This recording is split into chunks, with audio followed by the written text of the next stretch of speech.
So next up on the podcast, I keep calling the podcast a webinar. I'm crazy. Is Adam Chronister. Hopefully, I've got that name right, Adam. You got it. You're one of the few that actually can pronounce my last name. So congratulations. That's one of my pet hates is guys with funny names, because I normally always get them wrong. But Chronister, yeah, it is as it seems. So, for anyone who's not yet stumbled across you, Adam, can you give us just a bit of a background as to where you're based, what you're doing, a bit about how long have you been in the industry for?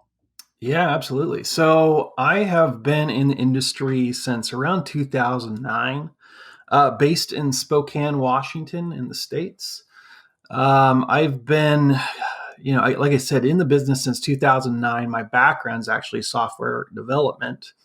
However, I learned early on after college that I didn't really want to be a software developer. And so, but I loved everything around software, web design, development, all that stuff. But quickly realized there were plenty of much more intelligent developers and designers than I was.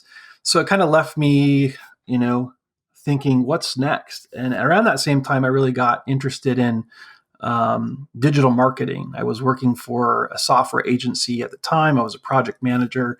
They had no marketing presence. And being a startup and being young and a hustler, I was like, hey, I see you guys have no marketing presence. I'm like, I could do something. And they're like, sure, whatever. No one's doing it. So that's kind of how I got my start. And I've been really doing it ever since. I'm more on the client side. So I do mostly client work, no real specific focus or niche. I guess there's a few areas that we tend to cover just by experience, and some of that's the travel related, but we don't specifically niche ourselves into any area of focus. We've done everything from small mom and pops to enterprise level companies. So interesting.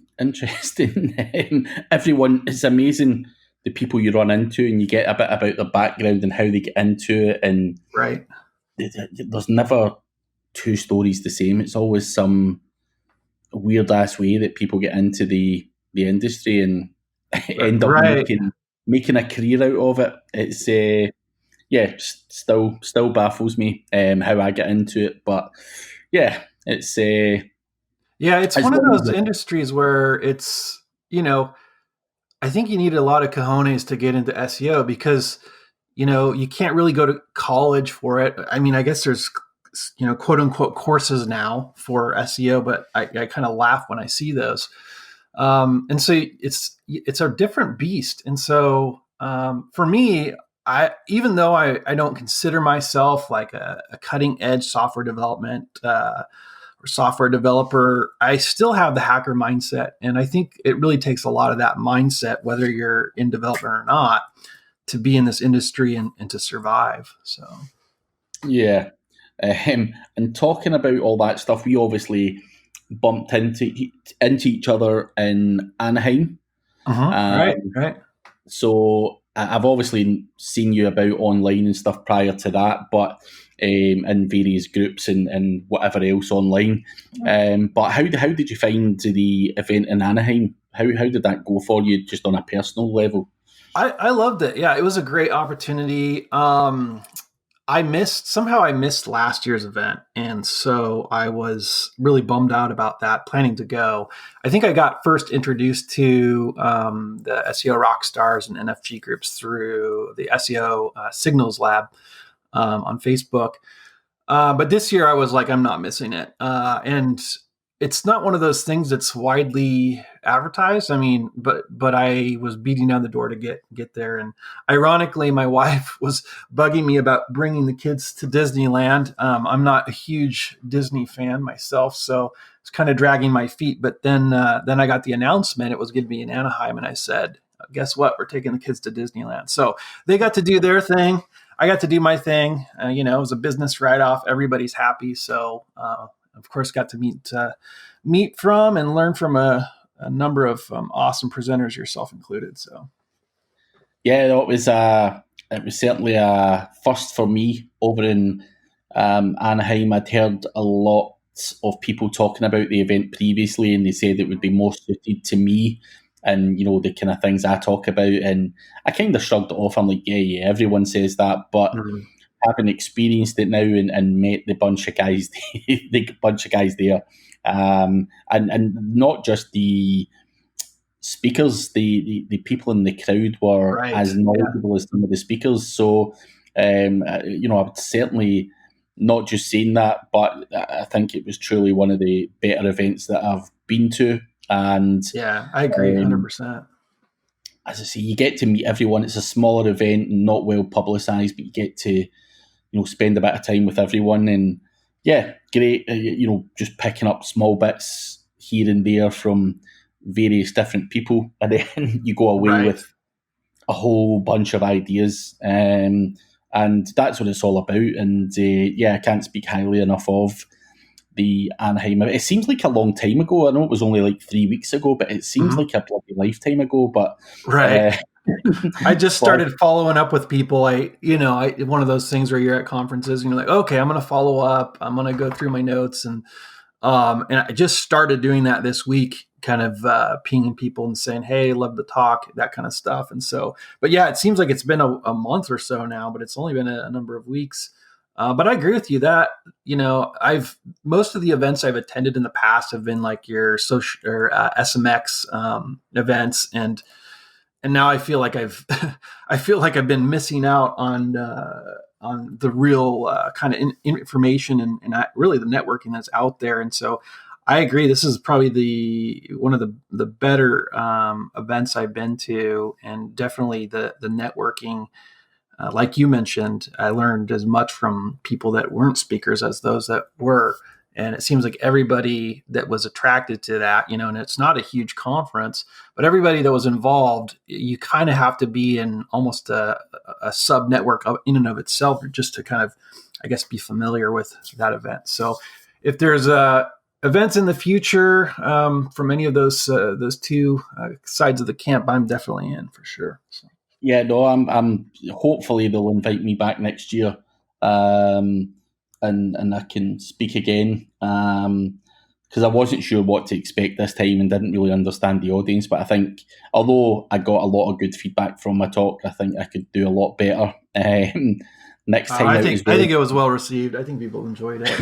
Yeah, but it was still, my first time. I wasn't sure what level the audience was at. Hadn't really met anyone in person, so it was, I was kind of like, what angle should I go in at? And obviously, the talk was well received. But I think now that I understand the level of people there, then if they give me another crack at it next year, then hopefully I can do even better again. And as I say, I want the excuse to come out there. But even if I don't come as a speaker, I'm pretty sure I would be forced to come along as an attendee for sure. I mean, out of the talking about the Anaheim event and stuff like that, you were saying that you learned a lot. Was there any one person in particular that you gained a lot from, and what was it you actually gained, or was it just a whole bunch of small little things from different people that accumulated to some good ideas for yourself? What was the standout for you? Yeah, there was kind of two takeaways. Obviously, there's some really cool hacks, and those are the stuff that are really sexy. Not only some of the cool stuff that you threw out there, but I think Clinton Butler had some really cool stuff that he's doing that's just like cutting edge. So that stuff's always really, really awesome. Looking to implement it.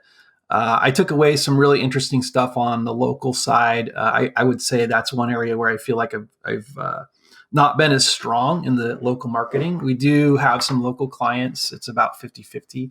So took away some stuff there and already starting to implement that. But I think the larger stuff that I took away is, and Lisa had a talk, and then Kevin, a couple of the presenters there. And a lot of their stuff was more procedural.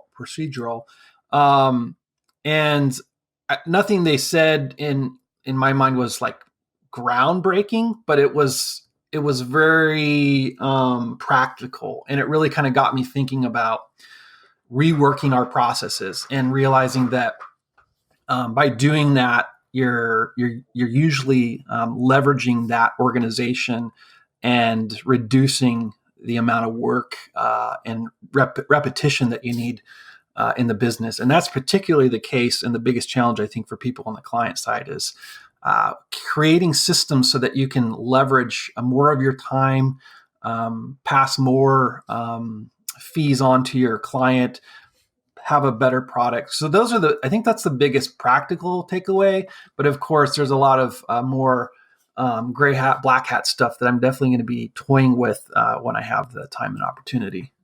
No, I think I would agree with you. I certainly felt that from what I've gathered from the event and stuff like that, that certainly these guys out there are literally automating the shit out of everything. Exactly. Literally everything. Stuff that I didn't even know could be automated has been automated. So, that was eye-opening. But as you say, it depends on where you're at in your career and what your knowledge is like. There was something for everyone there. Right. Yeah. And great event. So if anyone's ever looking to go to a real good event where there's going to be plenty of takeaways, whether you're like Adam doing client work or whether you're like me doing affiliate stuff or whatever, there's always going to be something there for you. And even just the contacts alone as well is probably worth the money. Great event. So did you stay on after that to go to Disneyland or was the... No, we came a couple days early. So I did about a half day in Anaheim with the family, enough to get a flavor of Disneyland. And then the rest of the time was just at the conference. And then we jetted back home. I had some friends coming out of town. So didn't get to stay as long as I would have liked.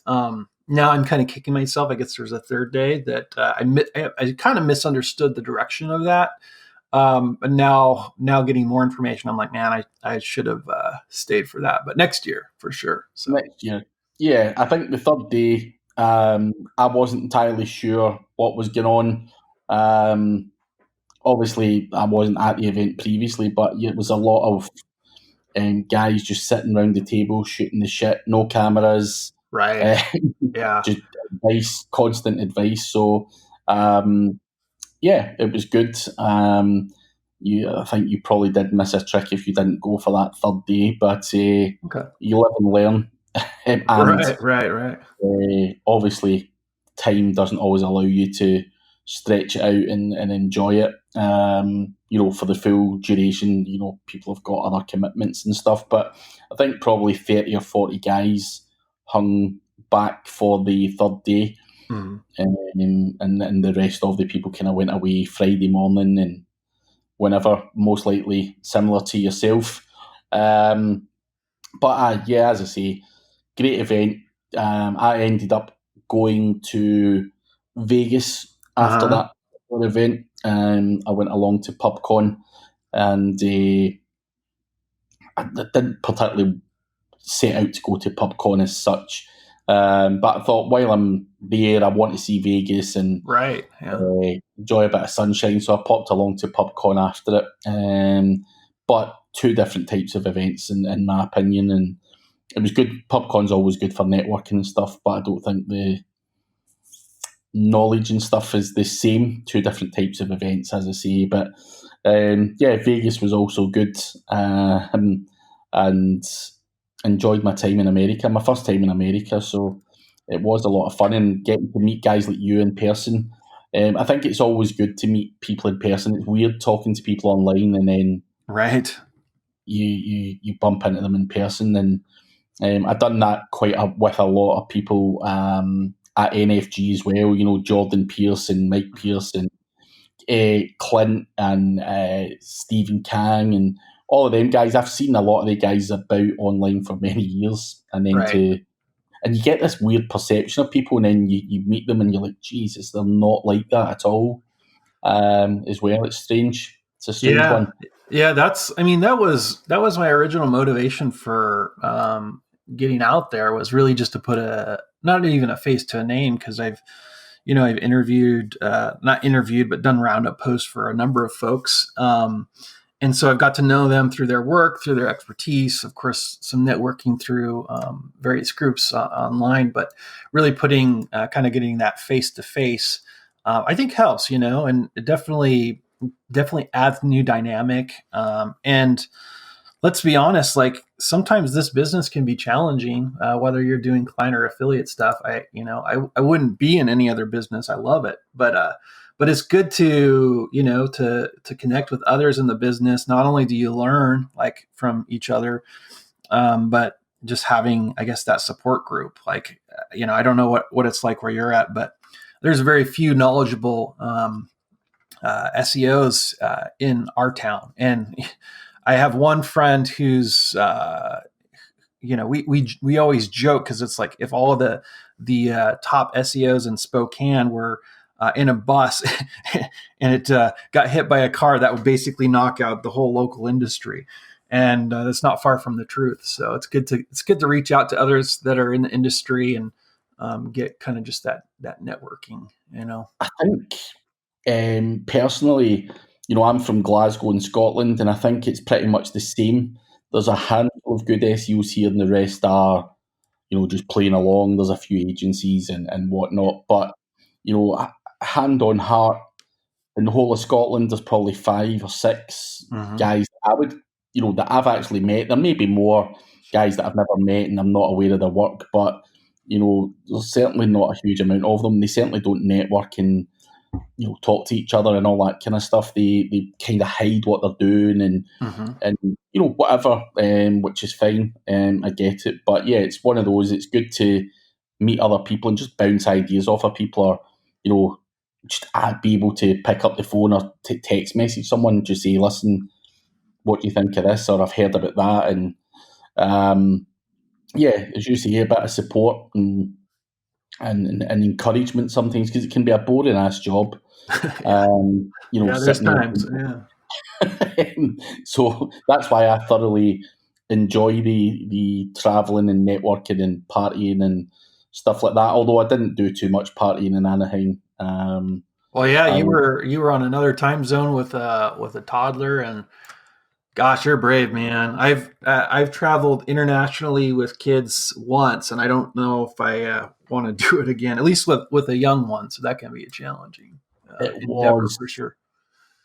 It's certainly, my kid's 8 months old now, and it's 8-hour time difference, and people talk about jet lag and it's a load of bullshit and stuff. But when your kid, it's a whole nother dynamic, sleeps and eats at his UK time, right? Whilst you've got to wake up and go and speak at a conference and talk to people, it's hard going, and then everyone's drinking all day and all night, and I'm falling asleep there. And yeah, it certainly was hard, especially something I could have probably handled slightly better without the baby being there. But I quite enjoy taking the wife and the baby around as well, and they can get to see all these places as well, rather than just me. We make it into a bit of a break, and why not? It was 30 degrees, and it was a great place.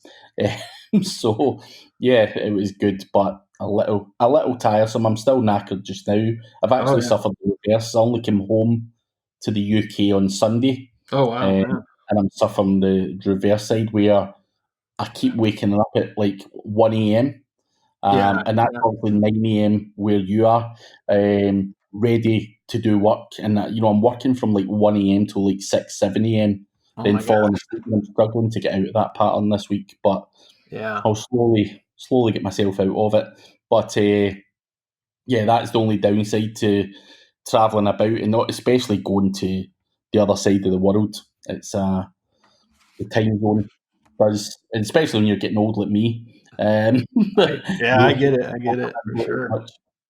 But no, it's as I say, it was a great event and some good takeaways from it, as you say.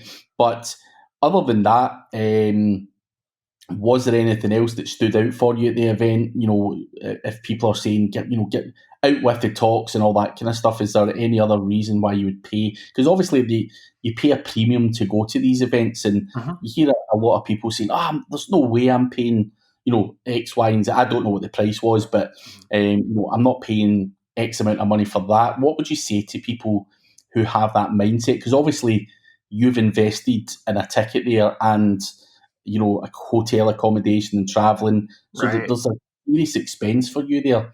And I just what I don't understand, or well, I do. I kind of understand it. Is a lot of people won't even spend $200 on a course. Never mind, what you spent getting to the event and travelling, and obviously your own time as well and stuff. So it's a big investment from you. So no, I think that's the thing I always tell people. Like, people that know me know, like, outside of SEO, like, my wife and I do investments. We do real estate. Last few years, I've been getting heavy into the stock market. But the one thing I always tell people is you have to invest in yourself. Like, it sounds cheesy, it sounds cliche, but like, that's the best investment you have. And really, if you're going to start investing, quote unquote investing, you need to start first with yourself. If you have a business, then invest in your business, and then worry about all the other stuff: stocks, bonds, real estate, all that stuff. But if you're not willing to invest in yourself, like, and that's what these kind of things are. These events, they're investments. I mean, look at this now. So we connected at the conference. I think you've been in some of our roundup posts, and now we're doing a podcast. And so none of this would have ever come about if it wasn't for me to say, for me being willing to invest money and time to go to an event, learn, network. And so people need to really start to understand the value of opportunity cost, not only in their businesses, but just in their own, personal ecosphere, so to speak. So yeah, typically, I don't, after the event, like, maybe it's a premium. I guess it's fairly comparable to me as far as what I paid for other conferences, but I don't think they really, and I probably shouldn't be saying this, but they probably didn't charge enough, to be honest. I mean, when you're looking at the value of what you get. And so like, that's definitely something to keep in mind. Now, there are conferences out there and there are events where they're just trying to take your money and, you don't end up learning anything.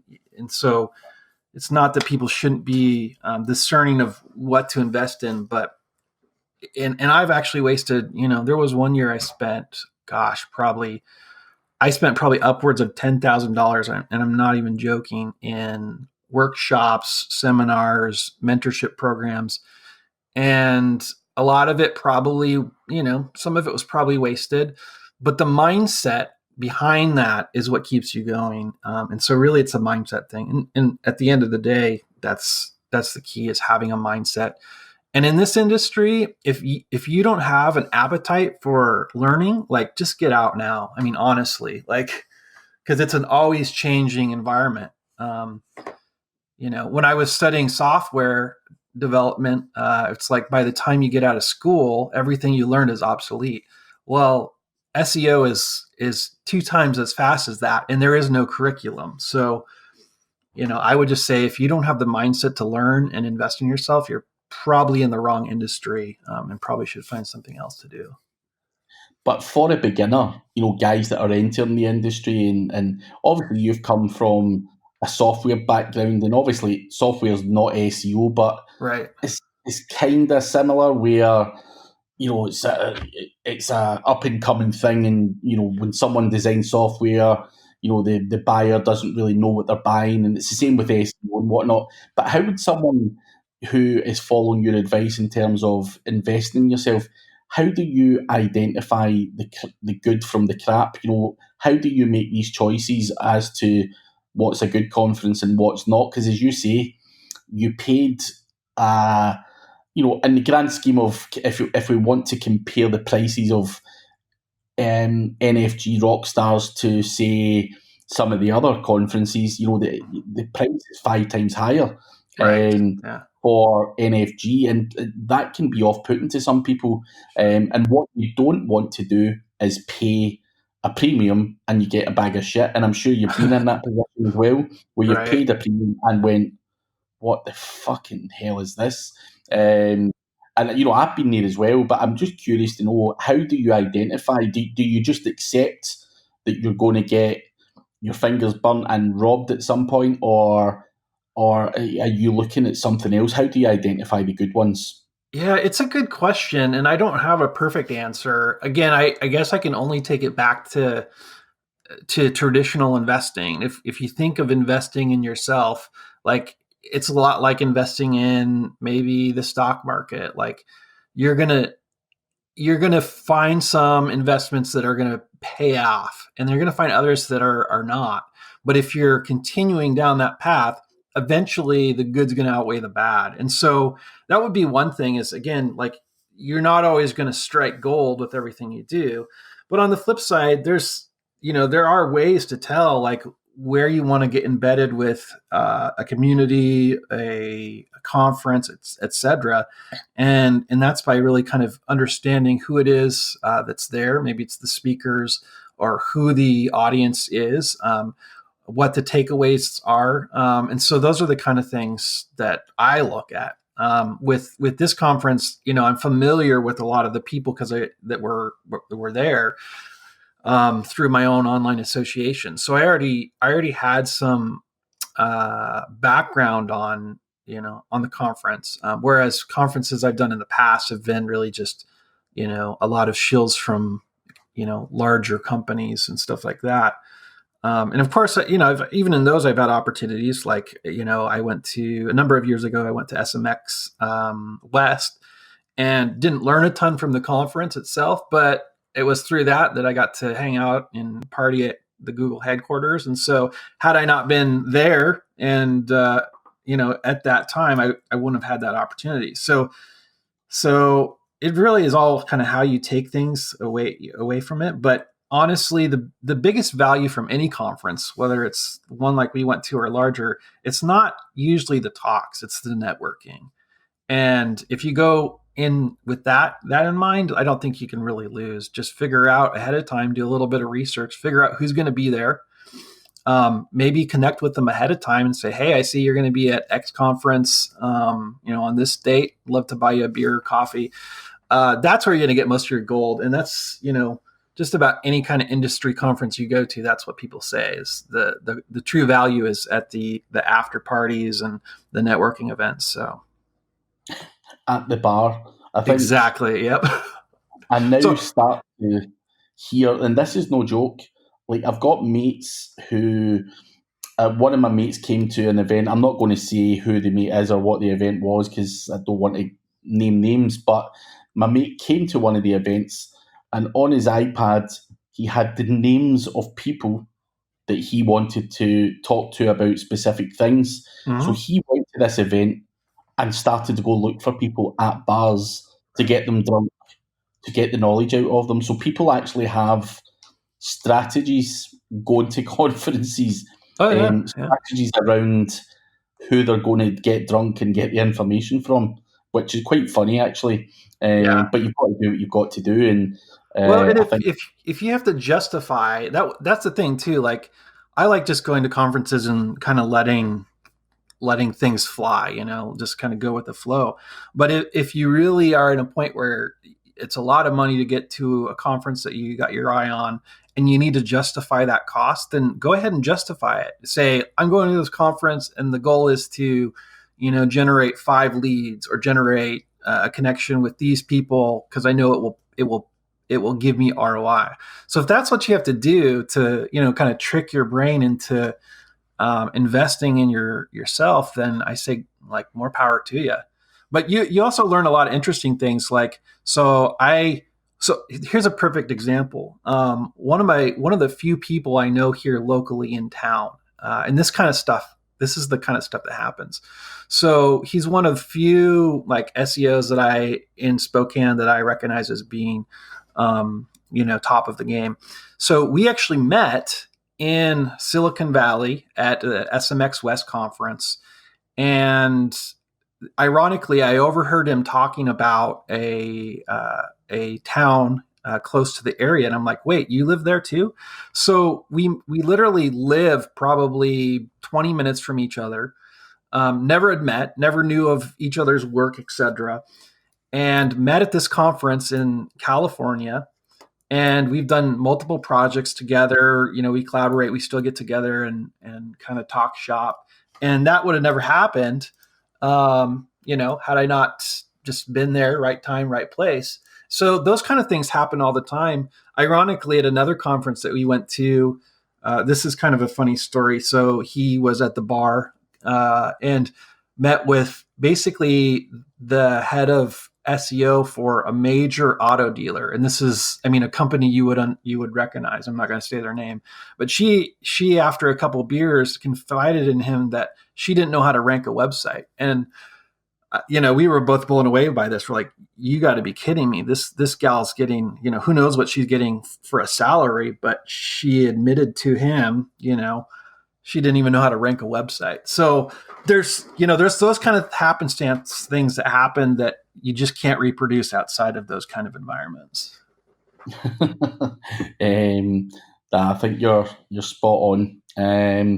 But out with all of the kind of learning and investing learning and all the other kind of stuff, do you spend time doing online courses, or is that a complete waste of time, or I've done some, honestly, and this goes back into like, you don't have to spend, tons and tons of money to get good education. Like I've found a lot of free materials just on YouTube, and so there's plenty of people sharing content out on the web for free. I mean, yourself included. I've watched, before I've seen you live, I've watched a number of your talks.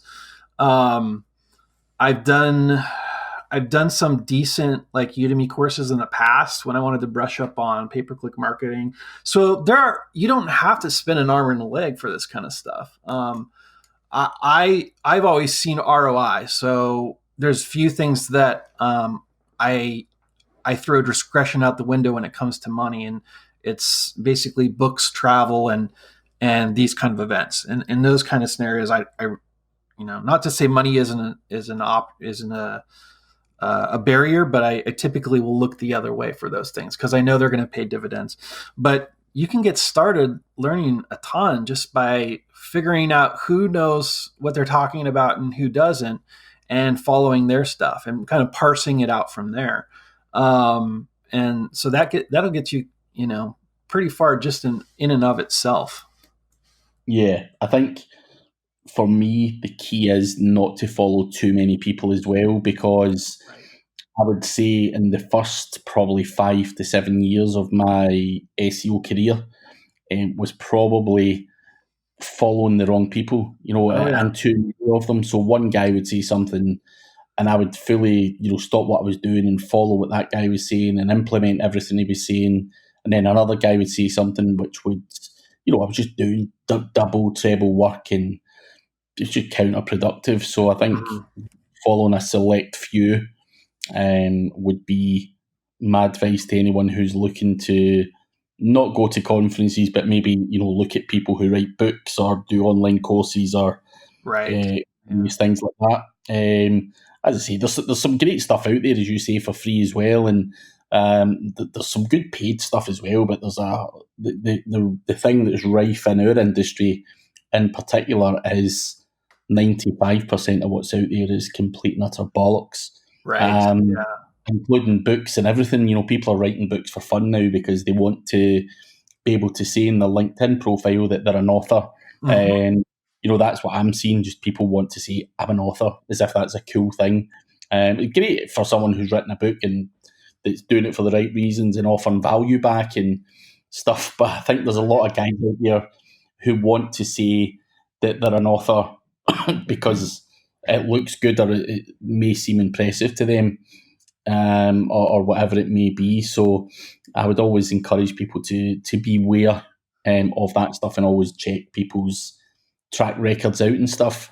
And that's a good point. I think you get a feel for that anyway.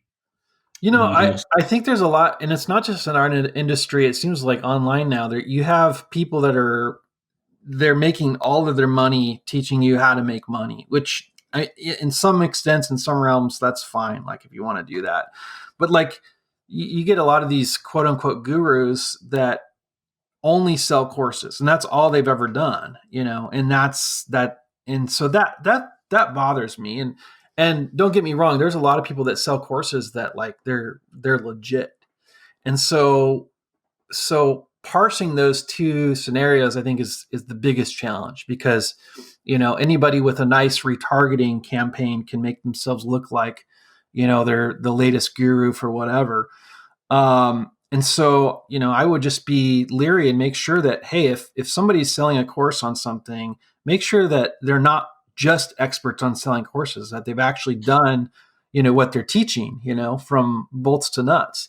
And in that case, I would say, go for it. And so that's the biggest challenge I see is you get a lot of people that are hungry and new, be it in our industry or others like social media marketing or, home flipping, whatever it is. And they're hungry. But a lot of them get taken by people that really haven't done what they're teaching. They just are good at selling courses. And so, it doesn't hurt to figure out, like, if somebody's selling you something, whether it's a car or a course, like, or even like what we do with agency work, get referrals, like say, hey, I'm interested, but I don't want to waste my money. Can you connect me with a few of your clients that would give me, give you a good word? And so I don't think there's any harm or foul in that. Whether you're somebody selling a course or doing SEO or building a website, like, it's fine to check references. Yeah, 100%. I mean, one thing I'll go back to is when you say that people are doing good retargeting and they are making all their money selling courses and they've never done anything else. I'm now starting to see a wave of people who slag people who just sell courses as if they're not selling courses, but they really are selling courses. It's insane. Right. Guys mocking, like deliberately making videos mocking someone who sells courses because they're full of shit and all that kind of stuff. Mm-hmm. And then they get some course off the back of that. Oh my gosh. That's brutal. That doesn't even make sense. That seems like the height of hypocrisy. And again, don't get me wrong, like, I'm not against courses. Like, I'm just about finding the right courses. And unfortunately, there's so much, and it goes back, our industry is plagued with this. There's so much misinformation. And so finding out and separating the signal from the noise is, I think, the biggest challenge. And along with you, like, I was on kind of the quote unquote white hat, like, path of learning where everything that came out through, say, a Moz type company, or, I would believe it, but then I would never see any fruits of a lot of the stuff that was being promoted out there. And so it's funny because I've come full circle. Early on, I was back when you could do black hat, and black hat was basically white hat. Like, it was kind of the golden era. And then there's this kind of middle ground where it's like, okay, now there's this new thing called white hat and inbound marketing, and everything is, nice and pretty and has a bow. And now I'm kind of like full circle where, almost gray hat. And I think that's also the biggest challenge we have now too. Like, I was talking to someone the other day, and like, Google is kind of like communist Russia, where anything you do is against the law or against their rules. So people don't even listen to the rules anyway, because it doesn't matter what you do, good intent or not, like, you're breaking them. And so I think, unfortunately, they've created an environment where, people are starting to kind of see through the veil and be like, look, I could try to play by your rules. And honestly, like, if I could trust that environment, I'd be happy to, but unfortunately I just can't. And so it's funny, because I'm seeing a lot of people kind of come full circle where their hats, quote unquote, are getting a darker by the day. So yeah, no, it's weird. And even if you get those white hat guys that strictly say they're white hat, I do a lot of black hat talks and stuff, and these guys are always like, yeah, that was really good shit, and they want to dig more. They're like, tell me more about this, tell me more about that. And you're like, dude, what happened to your white hat shit? And they're Right. like, no, fuck that Just stuff. threw it in the trash. So, as you say, there's a lot of people who still follow that stuff, but they don't see the ROI from the work that they're putting in, and they're working like absolute dogs, creating evergreen content and all this kind of bullshit, and hoping that the Tooth Fairy's going to send over some links or whatever the kind of going spiel that Google are telling people that actually happens there. You're going to have a long wait doing that stuff, and I'm very similar to you. I went the full circle. Started off as nothing more than just a CD spammer, and then started to try and become more professional and try and do things properly, and never really seen any benefit to it. So now it's just full on breaking rules and just hoping for the best, really, and trying shit out and forgetting about what Google says. You say they don't want us pissing on their carpet, so to speak, and will tell you that everything's illegal, regardless of how small the things are. Yeah, you broke something, you're going to get penalised, or you're going to be slapped by an algorithmic update or whatever it may be. You just can't do right for doing wrong, and I think you've just got to use your common sense and say, to hell with this. Let's just do something to make some money in the short term. And well, that's a challenge too. And like, not only do you have small and mid-size type, people in the industry that are throwing out all this stuff, but then you have the onslaught of the big companies, the Googles, and then the Google backed, purveyors of quote unquote truth. And so it's a real challenge, and so that's the other thing I would encourage people is like, keep working at it, and anything you listen to, whether someone sounds reputable or not, like take it with a grain of salt and actually test it out and find out what works for yourself. Even with a lot of the artificial intelligence stuff that's out there and with Google's, RankBrain, etc., like, just because someone says something works, it may work for them. But if you're, especially on the service side, if you're in a different industry, what works for them may not work for, you or your target clientele, because there's a lot of divisions, at least from my understanding, in how RankBrain works. And so the more AI that gets rolled into this stuff, I think the more division you're going to have between a whole be all end all type strategy. And so that's where things like testing and experimenting and also getting in and figuring out what's really working for people, the stuff that they're maybe not publishing in mass, because that's where you really start to break some ground. Yeah. But what I'm curious to know about is obviously talking about, you've came the full circle and, you do a bit of this and you do a bit of that. Obviously, you're still doing client work. What do you tell the clients, that you just do a bit of this and a bit of that, or do you say I'm white hat but do black hat stuff, or how do you pitch that to the client side of things? I know everyone. It's a good question. Honestly, to be honest, most of our clients, if I go into black hat or white hat, they may have heard those terms, but they really don't know what. They don't know what the difference is. And so honestly, unless the client brings it up, I don't really go into like what is quote unquote black hat or white hat. I have a good answer prepared. But it honestly comes up a lot less than you would imagine. At least that has for me.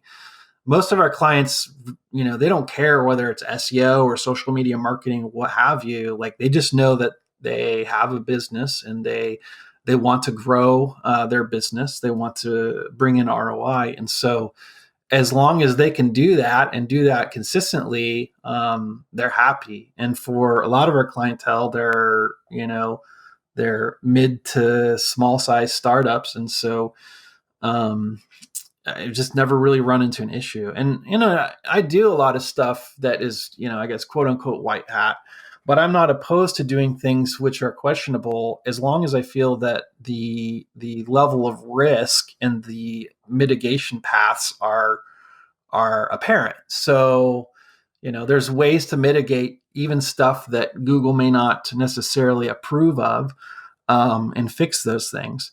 But on the flip side, how many of us have known people that have done stuff, at least what they thought was by the book, and they've been penalized or flagged? And so, like, just because you're doing, what you think is white hat, or maybe you're not even really doing any marketing at all. Like maybe you're just kind of running your business, and Google decides one day that they don't like your business because maybe you're in the payday loan business, or maybe you're a holistic medicine practitioner. Like, you didn't do anything that was black hat. You just happened to be in the target of what Google deems not approved. So I guess the takeaway is, like, you can get screwed more than one way by the big capital G. So why not try to do what's in the best for your business to grow it? And that's kind of our strategy. Like, we never really want to put clients at risk, and we're going to do our best to do that. But for most of our clients, like, there's only upside by investing in digital marketing. So that's our objective. Mm-hmm. Oh, it's interesting. I just was curious to find out whether, because I used to have an agency, and this was, 8 years ago, 10 years ago, or whatever, and you used to have people saying, don't want any of that black hat stuff though, and all that kind of stuff, and you had to say, oh no, of course we would never run risk to your site and all that stuff, and of course you were doing stuff that potentially could risk their site anyway, regardless. But yeah, I'm curious to know if that was still a thing when you were dealing with clients on a day-to-day basis. Yeah, I mean, normally what I tell people, the few that have asked, I just say, look, anything you do to try to manipulate the search engines is technically black hat. Like, so if I create a blog for you, a blog post, and it can be the best, articulated blog post that's really relevant to your industry, but if in the back of my mind I'm writing this with the intent that it ranks, like, that's technically black hat. So when you explain that to people, they kind of understand, like you don't have to be, running like Snook Links or Scrape Box or all this other stuff to be quote unquote black hat. You could, you know what I mean? And so again, this goes back into what we were talking about earlier, where Google's made it so hard to play by the rules and actually have it make sense that, that you kind of have to turn a blind eye to at least some of that stuff if you really want to have a chance. Yeah, I think as you said earlier, you've got to try and test stuff for yourself and find out what actually works and what doesn't, and take it from there, and implement what you feel might work. The interesting thing too is, like, you look at a lot of the data that's out there.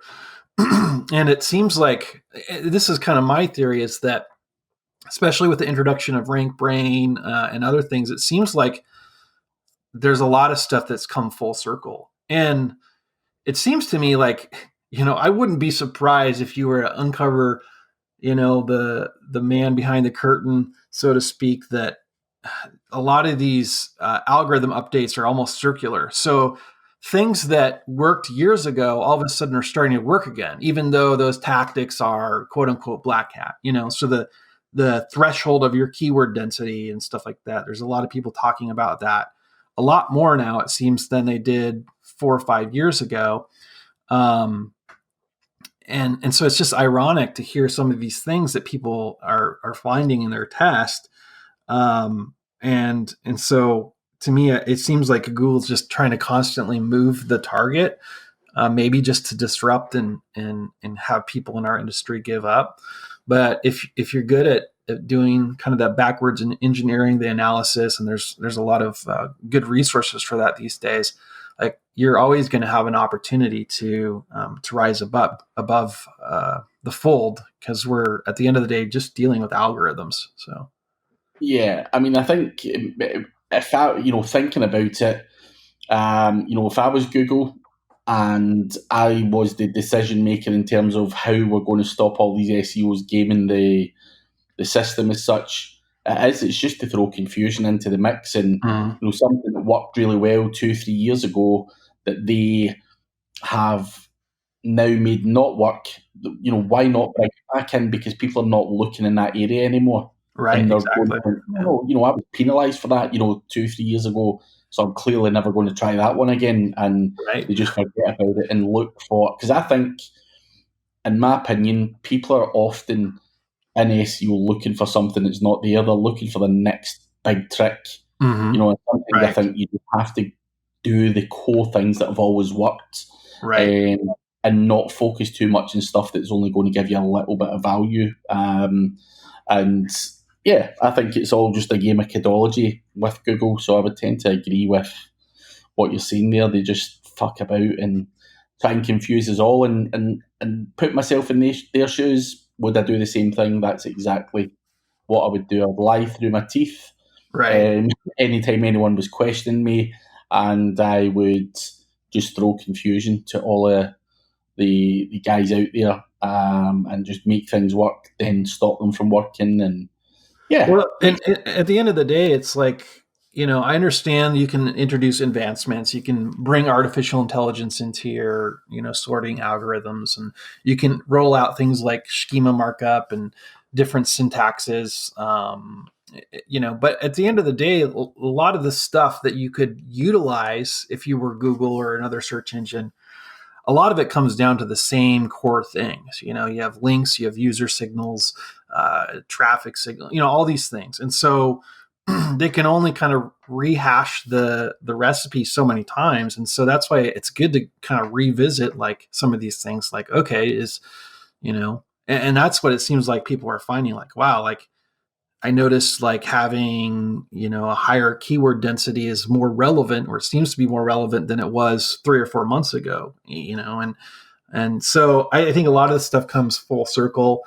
And it's just all about testing and backwards engineering, what's working, and rolling that into your own systems. So Yeah, definitely. I think it's a wise way to look at it, and I think you're very much on point with the way you think. You think, that's the way I think as well, and I tend to agree a lot with what you're saying on that front. And it's just weird how there's only so many changes that Google can implement before they run out of ideas. So yeah, but as I say, we've just got to keep on top of it and continue to find out what's working, yep, and absolutely. fill our books for as long as we can. Kyle Roof, I don't know if anyone can find it, but he's actually a fantastic speaker as well. Like, not only is he a super smart dude, he did a talk, I think, in Dallas, and I watched some live stream of it, but like, he made just an amazing case and argument for why SEO will never go away. And I'm not going to be able to articulate it as well as he did, but if you ever get a chance to get a hold of that talk, certainly do it, because his whole bent is if you can, as long as you can see what's working and have ways to backwards engineer it, SEO will never be dead. And it was kind of an aha moment for me, because it's like, that's true. Like, we don't know what the secret sauce always is, but we know, like, in this niche with this keyword or this theme, these websites are ranking. So that's a data point we can reference and replicate. And as long as that environment exists, like, SEO will never be quote unquote dead. So Yeah, no, it's not. You hear a lot of people saying it's dead, and I think it's very much far from it. Google want it to be dead, but we're still fighting away and still bringing in a hell of a lot of traffic through organic search. So long may that continue. right. Yeah. But sadly, we are out of time. All right. That's been 55 minutes. which is not bad. Yeah. Hopefully, we've offered some great value in terms of where to learn and, how to identify different things and invest in yourself and everything else. But for anyone who may want to seek further advice from you or reach out to you or, talk to you or whatever it may be, where is the best place for people to get a hold of you? Yeah, so probably the best way is just through our agency site. So it's NLeaf. That's E as in Echo, N as in Nancy, leaf like a tree. So nleaf.com.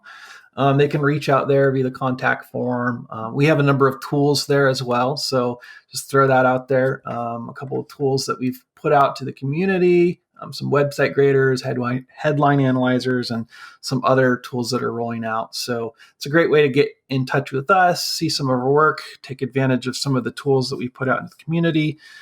We also have a number of informative and interesting blog posts, some featuring yourself. So that's probably the best way. They can also reach me directly at adam@nleaf.com.